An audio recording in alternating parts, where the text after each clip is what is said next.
अगर किसी की हेल्प नहीं कर सकते और उसका कोई काम नहीं कर सकते तो बातें तो कर ही सकते हैं, और बातें करने में तो कुछ भी नहीं जाता। तो बातें तो वैसे भी बहुत बड़ी बड़ी भी हो जाती हैं। मतलब आप इतना महान बन सकते हो बातों में कि मतलब कोई कि उसका मुकाबला ही नहीं है। और कितने महान बन सकते हो, अपने आप में बहुत बड़े बन सकते हो, खुश हो सकते हो। ऐसा ही सब जो है हमारी शहजादी कर रही है। सास ससुर तो चले गए, अब वो बड़ी बनने के लिए आ गई है। अब वो इतनी बड़ी बन गई है कि इस सब के ऊपर कमेंट दे रही है, समराइज कर रही है, और ये बता रही है कि भाई वो कितनी महत्वपूर्ण है। वो तो वो दोनों के दोनों अपने पेरेंट्स के लिए, यानी सास ससुर के लिए ये दोनों कितने ज़्यादा इंपॉर्टेंट हैं। अगर इतने ही ज़्यादा इंपॉर्टेंट थे तो फिर यहाँ पर 4 दिन पहले क्यों नहीं आ गए उनके जाने से। आपसे ज़्यादा काम तो आपके चाचा के लड़के ने करवाया है, और आने के बाद में भी कितना वक्त दिया। ऊपर ही पड़े रहे, ब्लॉग बना लो, एडिटिंग कर लो, नीचे क्यों आ गई, ऊपर जाओ। और वो नीचे आने को तैयार नहीं है, काम करने को तैयार नहीं है। और इसके बाद में भी जो है अबाया वगैरह पहन के मेम साहब बनकर चल दी वहाँ पर। और जब वहाँ पहुंची तो उसके बाद में भी उनके पास टाइम नहीं है। रात भर जो है दूसरे होटल में बिताया, यानी उनके पास में वक्त कहाँ दिया उनको साथ में। सिर्फ और सिर्फ जो सफ़र का जो वक्त था ना, वही वक्त उनके साथ स्पेंड हुआ। अब क्या है कि हमारी शहजादी ने ना एक कहावत सुन रखी थी कि गुड़ ना दे गुड़ जैसी बात कर दे। तो वो क्या है, वो गुड़ जैसी बात कर रही है, पर इन बातों से कुछ फर्क नहीं पड़ता। फ्रेंड्स बताएंगे पूरी बात, आप हमारे साथ बने रहिए। आज की चर्चा में आपका स्वागत है। जो लोग चैनल पर पहली बार आए हैं तो प्लीज़ सब्सक्राइब कर लें और बेल आइकन भी दबा दें, जिससे कि आने वाली वीडियो की इन्फॉर्मेशन आपको टाइम से मिल जाए। अब देखिए, कुछ करो या ना करो, एक दूसरे की तारीफ कर दो। तो वो कह रही है कि जो जब अम्मी पापा गए थे, यानी सास ससुर जब गए थे, तो आप तो बहुत इमोशनल हो गए थे, बहुत रो रहे थे। और मेरे को भी उसको देख के जरा मतलब इमोशनल हो गई मैं। आप सबने देखा होगा कि कितनी इमोशनल हुई थी ये। जब वो जा रहे थे, पलट कर भी नहीं देखा, वो इंतजार भी नहीं किया, वो चले गए। अदरवाइज तो ऐसा होता है कि जब तक अपना आदमी आंखों के से दूर ना हो जाए तब तक आप उसको खड़े हुए देखते रहते हो, क्योंकि आपके पास वक्त है, उसके पास वक्त नहीं है, वो जा रहा है। अब देखिए कैमरे के पीछे क्या होता है पता नहीं, लेकिन पता जो है वो किसको है, वो फनी को है। फनी कह रही है तुम भी तो रो रही थी ना उस टाइम। झूठ का पुलिंदा है ये दोनों के दोनों, अपने एक दूसरे के ऐब छुपाने के लिए एक दूसरे को बढ़ाते रहते हैं, चढ़ाते रहते हैं, और साथ साथ झूठ पे झूठ बोलते हैं। जो सबने देखा वही हमने देखा, और जो किसी ने नहीं देखा वो फनी ने देखा। अब भाई फनी की तो मालकिन है, इसलिए वो तो जो भी कुछ है वो कहेगा ही कहेगा। अब देखिए वो जब सास ससुर जाने लगे ना, तो वो थोड़ी घबराहट सी होगी उसको। घबराहट तो मोदा में आने के बाद में स्टेशन पे से उतरते ही शुरू हो जाती है। और देखो अब जब वहां से बाहर निकले हो तो अब सब घबराहट ठीक हो गई। अब पूरा जो है व्लॉग जो है दिल्ली में घूम के बहुत अच्छी तरह बनाया गया है। कोई घबराहट नहीं हो रही, कोई प्रॉब्लम नहीं हो रही, कोई पीसीओडी या पीसीओएस कुछ नहीं हो रहा है। भाई उसका पीसीओएस है और पीसीओडी उसी की है, तो उसके हिसाब से तो काम करेगी। कोई हमारे और तुम्हारे हिसाब से काम थोड़ा ना करेगी। आप ही बताइए, क्या इसका जो ये गलत तरीका का व्यवहार है जो हर तरफ करती है ये, तो क्या ये इसकी बीमारी की वजह से है? प्लीज कमेंट करके बताइएगा कि आप क्या सोचते हैं। देखिए कह रही है कि वो बच्चे जैसे हैं, जबकि खुद 32 साल की बच्ची बनी फिरती है। कोई काम धाम आता नहीं है, हर समय रोना धोना और घबराहट, और जो बेबी वॉइस और सब चीज़ें इसको लाके करके दे दो, खाना पीना भी लाके दे दो, सब कुछ करके दे दो, खुद कुछ नहीं करना है। और अगर वो दोनों बच्चे जैसे हैं, उनका मन बच्चे जैसा है, वो ज़्यादा दुनिया को जानते नहीं है, खास तौर से अगर बाहर जाना हो, फ्लाइट से जाना हो, इस तरीके से जाना हो, तो भैया इतने बूढ़े और इतने ऐसे लोगों को किसके ऊपर डिपेंडेंट होते हैं? अपने बच्चों के ऊपर डिपेंडेंट होते हैं। उनके बच्चे क्या हैं, उनको छोड़कर फुर्र हो जाते हैं। अगर आप उम्रा पे गए थे और वहाँ आपने देखा कि माँ और बाप जो बिना आपके जो इधर उधर चल भी नहीं पा रहे हैं और ये बहुत डर रहे हैं इस बात से, तो फिर इस समय क्यों नहीं गए? इस समय जाना चाहिए था ना। अगर ये नहीं जा सकती तो वो फनी तो जा सकता था, पर लट्टू कैसे घूमेगा जब तक फिरकनी नहीं गएगी? भाई अब भी ये जो है दिल्ली घूमने में है, इन सब में 2 दिन और 3 दिन तो यहीं बर्बाद कर देंगे। अब कोई इनका होटल वोटल कोई कल खुलने वाला नहीं है। अगले 2 महीने में भी अगर चालू हो जाए तो बहुत बड़ी बात है। और फिर ये होटल की बात नहीं है, ये फर्ज की बात है। माँ बाप के लिए आपका कुछ फर्ज बनता है। अगर वो फर्ज आप अदा कर रहे हो तो उसमें काम धंधा पैसा ये सब कुछ नहीं आता। तो फनी को वहाँ जाना चाहिए था, उनके साथ जाना चाहिए था। इसमें क्या बात है? बहुत सवाब का काम होता है माँ बाप को हज पर लेकर जाना, ये इससे बड़ी तो कोई सवाब होता ही नहीं है। अब कितनी बड़ी बन रही है, अब कोई घबराहट नहीं हो रही, कोई दिक्कत नहीं हो रही इसको। कह रही है कि वो जो है बिल्कुल बच्चों की तरह करते हैं, घबरा जाते हैं। और थोड़ी देर में उनका फ़ोन आया कि पानी नहीं है। भैया तुम्हें चेक करना चाहिए था ना, जो सामान दिया है सब चीज़ें। जाते जाते भी कई बार पूछा जाता है, अरे घर से चलते हैं तो माँ पूछती है बेटे खाना रख लिया, बेटे पानी रख लिया। अब तो तुम बहुत ज़्यादा समझदार बन रहे हो। जब आपकी समझदारी कहाँ गई थी? जब वो गए थे खाने पीने के लिए, कुछ रखा है नहीं रखा है, पानी है कि नहीं है। अब पानी देने कौन जाए? बस दिल को तसल्ली कर ली कि सारे लोग मौदा के हैं, वो जा रहे हैं तो उनके साथ में कुछ ना कुछ एडजस्टमेंट कर लेंगे।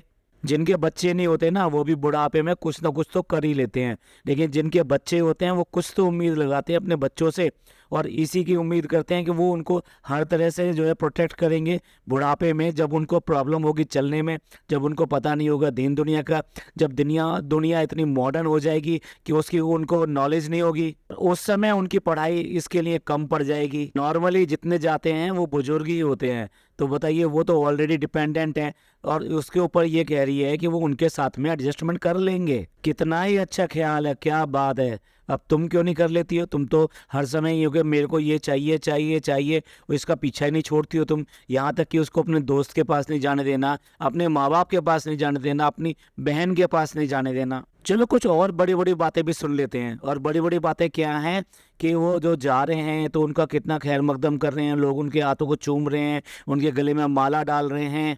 क्यों बहन, तुम्हारे घर वालों को नहीं पता इस बारे में कि जो जाते हैं ये कितनी बड़ी बात है, कि वहाँ पर जाते हैं उनके जो है हाथ चूमते हैं लोग बाग, उनको मालाएं डालते हैं, उनके आके गले मिलते हैं। क्या इस गांव में जब इतने सारे लोग आ रहे हैं मिलने के लिए, तो किसी ने भी ये नहीं पूछा होगा कि इसके घर से कौन आया है? तो क्या शर्म आई होगी उन दोनों को, मियाँ बीवी जो गए हैं यहाँ से, सास ससुर, उनको कितनी शर्म आई होगी इस बात के लिए कि लोग अक्सर पूछ रहे हैं और उनको कहना पड़ रहा है नहीं बिजी हैं, काम है। और ये लट्टू ये कैसे सामना करता होगा जब ये पूछता होगा कि तुम्हारे वहां से कोई भी नहीं आया, भाई घर में खाली पड़ा है, भाभी घर में रहती ही है, और माँ जो है ये अगर बीमारी की बात करते हो तो पहले भी तो ट्रैवल करके आई थी वो यहाँ पर। और जरूरी नहीं था कि पूरी बारात लेके आते, कोई भी घर से एक आदमी आ जाता तब भी होता कि भी हमने आपका मान रखा है और हम आपको बहुत इज्जत देते हैं, और आप ऐसे ऊंचे मुकाम के लिए जा रहे हैं, इसलिए जो हम आपके लिए दुआ करने आए हैं और आपसे दुआओं की दरख्वास्त भी करने आए हैं कि हमारे लिए भी दुआ कीजिएगा।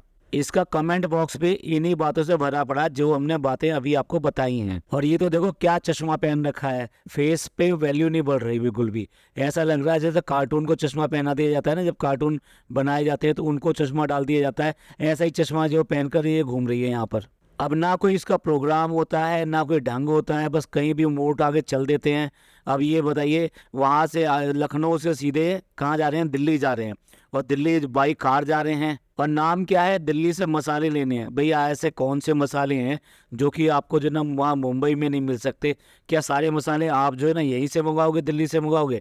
अगर मतलब मान लीजिए कोई मुगलई डिश बनी तो क्या आप लखनऊ से सारे सारे मसाले लेकर जाओगे? आज की डेट में हर चीज़ हर जगह मिलती है, तो ये मसाले और जो है रेस्टोरेंट का काम तो बहाना है। इसको क्या है, कंटेंट के लिए दिल्ली जाना था, क्योंकि थोड़ा सा डिफरेंट देने के लिए वो दिल्ली आई है, यहाँ दिल्ली घूमेगी फिरेगी ये सब करेगी।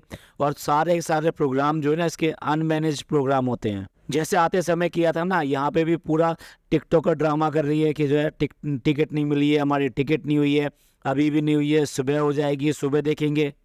भैया जो उठा के मुंह को ऐसे ही चल देते हैं ना, उनके लिए कोई ट्रेन या ये सब चीज़ें वेट तो ना करती हैं कि आओ जी आओ, हम आपको बुकिंग दे रहे हैं, आप चले आओ। इतने दिन पहले ये तारीख मुकर्रर होगी कि वो हज पे इस दिन फ्लाइट उनकी जाएगी, तो अपना कुछ प्रोग्राम तो कुछ ना कुछ तो बनाया होगा ना कि किस दिन हमें जाना है और किस दिन वापस आना है और किस दिन हमें कहाँ होते हुए आना है। ये सारे प्रोग्राम बनाए होंगे ना, तो टिकट बुकिंग क्यों नहीं कराई? इसी से पता चलता है कि तुम कुछ भी चीज़ मैनेज नहीं करती। और इसके जो व्यूवर्स हैं जो इसको बहुत अच्छा अच्छा कहते हैं, अब ये बताओ क्या ये वाली बात इससे सीखने लायक है कि बिल्कुल ही अनप्लान वे में सारा काम किया जाए? चलिए वो क्या बताएंगे, मैं तो अपने व्यूवर से कहना चाहता हूँ कि आप बताइए कि आप कहीं आते जाते हैं तो पूरा का पूरा प्रोग्राम बना के चलते हैं नहीं चलते? और जाने से पहले आने की टिकट भी या आने का क्या तरीका रहेगा वो सब आप नियत करके चलते हैं कि नहीं चलते हैं? अब साथ में जो क्रेजी कज़न है ना, उसकी बहन जो है इनके साथ आई है, क्यों आई है, कहाँ जा रही है, कुछ पता नहीं। एक बार भी इंट्रोडक्शन तक नहीं कराया उसको। व्लॉग में कहीं कहीं वो कैप्चर हो गई है, लेकिन उसको बिल्कुल भी कैप्चर करने की कोशिश नहीं करी, उसको नेगलेक्ट किया है कैमरे के सामने। ये बहुत बड़ी सेलिब्रिटी है और दूसरे की इज्जत करना बिल्कुल नहीं जानती। ये एक तरह से बेइज्जती नहीं है कि तुम किसी को साथ लेके चल रहे हो और उसको ये ना बताओ कि भाई आज हमारे साथ में ये भी चल रही हैं, उससे दो चार बातें कर लो, उसकी बच्ची है, उसको बच्ची को जैसे आप वहाँ पे कुछ चीज़ें दिला रहे हो, तो ये कम से कम कवर करने वाली चीज़ें हैं कि नहीं है। आप अपने किसी रिश्तेदार को ऐसे इग्नोर कैसे कर सकते हो? ये तो इग्नोर करना बेइज्जती के बराबर है ना। ऐसे लेके चल रही है जैसे गाड़ी में कोई जो पैसेंजर आ जाता है ना कि चलो भाई लिफ्ट दे देते हैं या फिर जो है हम आपको किराया दे देते हैं, वहां तक हमें ले चलिए। अब भाई बताइए बिना इसकी मर्जी के फोन पे हाथ कैसे लगा लिया? क्यों करके फनी फोन देख रहा है? भाई वो इसलिए पूछ रही है क्योंकि उसे व्लॉग में दिखाना है, और बिना मर्जी के उसने फोन पे हाथ कैसे लगा लिया? मतलब कोई बात नहीं है, कुछ भी नहीं है, उसके ऊपर जबरदस्त तरीके से रौब चला रही है। जब उसने कह दिया कि भाई मैं मेरे पास बहुत सारे काम होते हैं, वो तो हमें भी पता नहीं किसके पास कौन से काम होते हैं। आज तक रेस्टोरेंट शुरू हो नहीं पाया है, टिकट इससे बुक नहीं हो पाती है, मैनेज इससे किया नहीं जाता है, और उसके बाद में भी ये कह रहा है कि मैं बहुत बिजी रहता हूँ, मैं बहुत ज़्यादा बिजी रहता हूँ। भैया इसके अलावा क्या करते होगे? दूसरों के व्लॉग देखते होगे? हाँ, और अपने व्लॉग के नीचे आने वाले जो नेगेटिव कमेंट्स हैं ना, उनको cut cut cut cut cut सारे डिलीट करते होगे। जैसे कि अभी हमने बहुत सारे कैप्चर कर लिए हैं, जो हो सकता है आज रात तक पूरे डिलीट हो जाएं। अब देखिए इसको ये याद रहता है कि मेरे को थायराइड की दवाई रखनी है और अपना मेकअप बॉक्स रखना, और उस मेकअप बॉक्स में क्या क्या होना है वो भी याद रहता है। पर इसे ये याद नहीं, जब ये इतना घूमती फिरती रहती है, इधर से उधर उड़ती रहती है, ऐसे इधर से उधर उधर से इधर, तो फिर इसको ये पता नहीं है कि एक जो है एक स्मॉल बैग इस बात के लिए तैयार किया जाता है कि इसमें टूथपेस्ट, टूथब्रश, एक सोप, और उसके अलावा आप जो भी शैम्पू वगैरह यूज़ करते हैं वो, अगर आप कोई ऑयल यूज़ करते हैं तो उसके पाउच, एक छोटा सैनिटाइजर, कुछ टिश्यू पेपर। अब हम इसको सारी अकल क्या दें, लेकिन एक ऐसा बैग जो तैयार किया जाता है कि जो तैयार किया हुआ रखा रहता है, और जब भी आपको जाना होता है तो वो आप उसको डालकर ले जाते हो अपने साथ में, और आने के बाद में उसको उठा के रख देते हो, नेक्स्ट टाइम के लिए फिर वो तैयार हो जाता है। पर ये तो नन्ही मुन्नी बच्ची है ना, इसको ये सब चीज़ों का क्या पता। और पता नहीं कि उसको रूम का टूर देने में बड़ा मजा आता है। अरे भाई होटल आज की डेट में इतनी बड़ी चीज़ नहीं रह गई है, और ये स्टार्स और इस सब के चक्कर में मत पड़ो। नॉर्मली जो है एक ही पैटर्न रहता है होटल में रूम्स का और वॉशरूम का, और उसके अलावा जो वेनिटीज वहां पर मिलती है वो सारी सारी सिमिलर ही होती हैं। और हमारे एक सब्सक्राइबर ने ऑलरेडी कमेंट करके बताया कि पता नहीं क्यों इनको वॉशरूम से बड़ा प्यार रहता है, जहां भी जाते हैं वॉशरूम जरूर दिखाते हैं। और जब मुंबई में ये गई थी वॉशरूम में, वहां तो हद ही कर दी थी, कैमरा लेके घुस गई, जबकि वो एक कॉमन वॉशरूम था, वहां पर और भी लड़कियां जो है वहां पर दिखाई दे रही थी। तो ऐसे प्राइवेट मोमेंट्स को आप कैसे कैप्चर कर सकते हो और 25-30 लाख लोगों को कैसे दिखा सकते हो? और इसके बाद में बारी आ जाती है वो बाथ टब की, और बाथ टब के ऊपर वो या क्या उसने बाथ टब की छिछालेदार करी है, या ये कहिए कि ऐसा लगेगा कि जैसे रूम में बाथ टब होना ही नहीं चाहिए। कैसे यूज करते हैं, क्या डालते हैं, क्या करते हैं, कुछ पता नहीं। एक MBA है और दूसरा BCA है, लेकिन दोनों को मिलके ABC भी नहीं पता। बाथ टब जो होता है ये खाली नहाने के लिए नहीं होता,